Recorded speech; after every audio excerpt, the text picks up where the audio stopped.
मैं काफ़ी अरसे से सोच रहा था कि कराची से हैदराबाद मोटरसाइकिल पर सफ़र करूं, क्योंकि ये मेरा एक बहुत पुराना शौक़ था।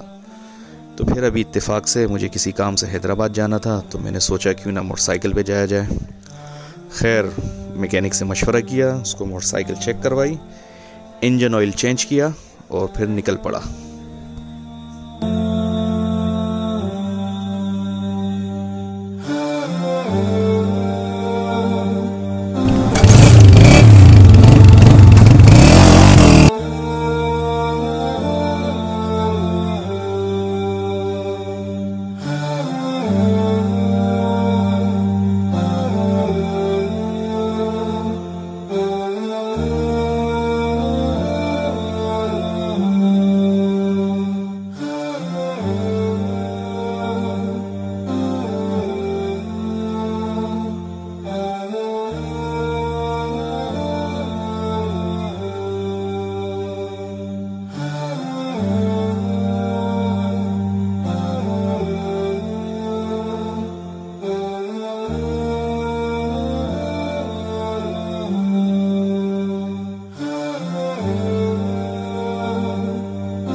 रास्ते में तकरीबन 20 से 25 मिनट स्टे करने के बाद 3 घंटों में मैं हैदराबाद पहुंचा।